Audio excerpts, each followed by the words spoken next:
استغفر الله. بسم الله الرحمن الرحيم. أنواع الحديث باعتبار من أضيف إليه. يعني شكل الحديث باعتبار إيه نسبة كل بالوان. يتنوع الحديث بالنسبة لمن أضيف إليه إلى ثلاثة. يعني أو دبه بأخوي قسم حديث بالنسبة إيه بدي إضافة كمال وتسبارتن بالي فبات قسم هذا المرفوع والموقوف والمقطوع نوري. المرفوع وما أضيف للنبي المرفوع حديث كيس رسول الله صلى الله عليه وسلم أجيت بالمرفوع. هذه انقطاع متابع يعني نعم على مرفوع أو قال بتصل بوشرط صحته عيدينه ومرفوع عيديه. فهمت كيف؟ يعني دبك مرفوع به وضعيف به، بس انقطاع ظاهر به معلق به معضل به مرسل به. تمام بيجي عن رسول الله مرفوع.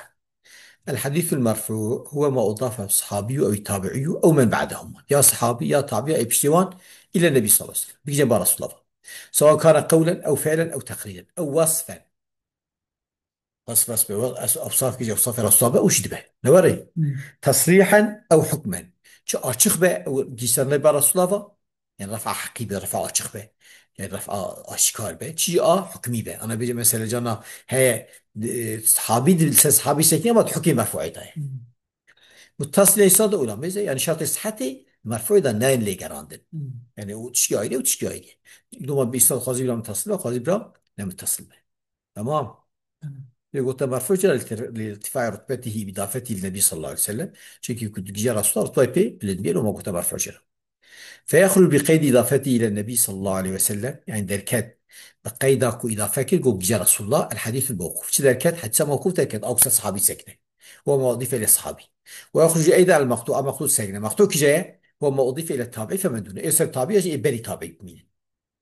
الأمثلة مثال الرفع القولي. أي قولي وقته هو إسناد القول الوارد في متن الحديث إلى النبي صلى الله عليه وسلم نسبة كرنا سبارتنا أو بوتنا كد متن حديث هاتيه رسول الله كقول الراوي قال رسول الله صلى الله عليه وسلم أو حدثنا رسول الله أو أخبرنا رسول الله ونحو ذلك.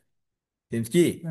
والرفع الفعلي هو إسناد الفعل الوارد في الحديث إلى النبي صلى الله عليه وسلم أو فعل أو تحديث هاتية نسبة كناوي سبارتاي برسول الله صلى الله عليه وسلم كقول سيدنا علي رضي الله عنه كنا في جنازة ببقيع الغرقد أو أنا بين جنة الباقية بقيع الغرقد غرقد أو تشالي كي بلوشين دبو بقيع جبنا بالجاي يعني بين جنازة كذا بقيع الغرقد يبون فأتانا الرسول صلى الله عليه وسلم برسول هات فقعد ونشت وقعدنا حوله أم دوري ونشتن وبيدي مخصرة دسيدا دار كيف هبو يعني كتبها الأرض ولا أعطيتس بإذا بعد فعل رسولاتك دوري الحديث أن تم الحديث أفجأ أقول بو ورفع الوصف كقول علي رضي الله عنه لم يكن رسول الله صلى الله عليه وسلم بالطويل الممغط رسول الله بردريش بو والبلاغ القصير المتردد بركن بوشي وكان ربعة من القوم أرتبوا نوى أرتبوا الحديث تم الحديث. والرفع التقريري تقريري هو حكاية إقرار صلى الله عليه وسلم لما فعل أمامه صلى الله عليه وسلم حكاية إقرار رسول الله كرسول الله إقرار كيان أوناي داية تشتكي كل بيشوي هاتيكرن كأكل الضب بين يدي صلى الله عليه وسلم وإقرار بذلك مثلا ضب البار رسول الله هاتي خوارن رسول الله جي إقرار ما قلت حرام يعني ضب أوكي حيوانك وك مع معروكية. تمام يعني يمكن بشي مسنة لالي سعودي وانا هي مع المعروك يكون ما جاي بهنا بجوكن مع المعروك يعني وكا أوانا لا كردن كلا شو كردن كلا جا تمييزن كردن كلا مكروها مع المعروك هو تمييز. أنواع الرفع كشتي رفعي. الرفع إما صريح الميزة صريح وذلك بأن يضيف الحديث إلى النبي صلى الله عليه وسلم صراحة يعني إضافات كحديث راوية ما رسول الله وأشر قولا أو فعلا شو تنشي كذا كما تقدم معبريكم.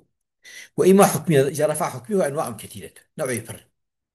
فمن ذلك قول الصحابي أمرنا أو نهينا ميزة صحابنا بيجي عن رسول الله أما دبيجي أمرنا هات جبارة وأم هات أمريكان إكي أمريكان رسول أمريكي إكي نهيكي رسول نهيكي أو أوجب علينا هات واجب كنا سربة أو حرم على سر هات حرام كنش مرة. فجميع هذا من أنواع المرفوع تبع أنواع مرفوعنا للعلم بأن فاعل ذلك كله هو النبي صلى الله عليه وسلم شو كان زانن يكون مثلا حرام كده يكون أي كده جوان رأيك واجب كده يكون حرام كده صلى الله عليه وسلم بمسكن مريد. واخر دعوانا ان الحمد لله رب العالمين بتشكيزو خندما وخيتين جدا بيدار.